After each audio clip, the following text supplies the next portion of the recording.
সবজিতে নাক ছিটকানোর দিন শেষ। এটা এমন রান্না একবার খেলে ছোট থেকে বড় সবাই বলবে দারুণ। আসলে স্বাদ এমন যা চাল কুমড়াকে হিরো বানিয়ে দিতে পারে।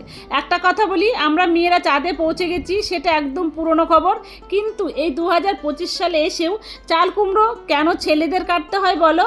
এই প্রশ্ন করতে আমার কর্তামশাই হাসি মুখে চাল কুমড়া কেটে দিয়ে বলো, তুমি রান্না করো বাপু, এত প্রশ্নের উত্তর আমি দিতে পারবো। তোমরা জানলে কিন্তু আমাকে জানিও, হ্যাঁ।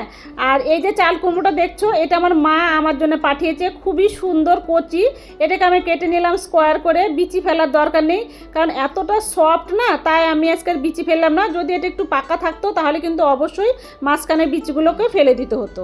কাটাকাটির পালা শেষ। চাল কুমড়োটাকে আমি ভালো করে ধুয়ে নিলাম।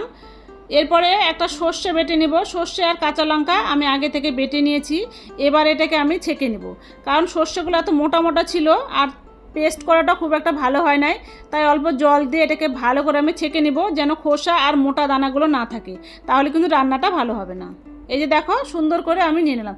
দেখেছো কতগুলো, এতগুলো নষ্ট, মানে ফেলে দিতে হবে এখন। এবার এলো আসল পর্ব, রান্না। কড়াইয়ে বেশ কিছুটা সর্ষের তেল দিয়ে দিলাম, তেজপাতা আর কালো জিরে ফোড়নে দিয়ে দিলাম। গন্ধটা এলেই তো মনটা ভরে গেল। দিয়ে দিলাম কাঁচা লঙ্কা, এটাকে ভালো করে ভাজবো। কাঁচা লঙ্কার যা ঝাঁজ, বাপরে বাপ। ভাজাটা ভালো হয়ে গেলে এবার আমি কেটে রাখা চাল কুমড়োগুলো দিয়ে দিলাম। এটাকে ভালো করে ভাজতে হবে। অল্প লবণ আর হলুদ দিয়ে এটাকে আমি ভালো করে ভাজবো। ঢাকা দিয়ে ভাজবো, মাঝে মাঝে একটু নাড়া দিয়ে দেখতে হবে যে কতটা সেদ্ধ হয়েছে। এই জন্য এটাকে আমি ঢাকা দিয়ে সুন্দর করে ভেজে নেব।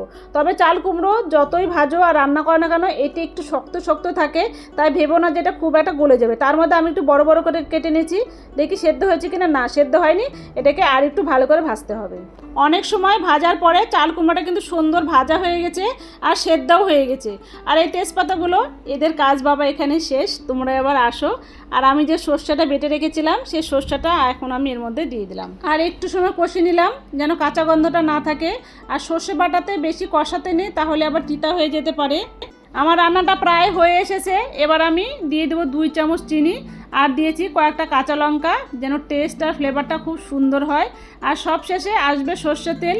এই রান্নাটায় সর্ষের তেল না দিলে কিন্তু পুরো রান্নাটাই মাটি। এভাবেই তৈরি হয়ে গেল আমার আজকে চাল কুমড়ো সর্ষে বাটা দিয়ে।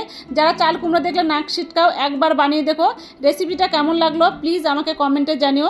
আর আমার ভিডিওটা ভালো লাগলে লাইক কমেন্ট শেয়ার করো।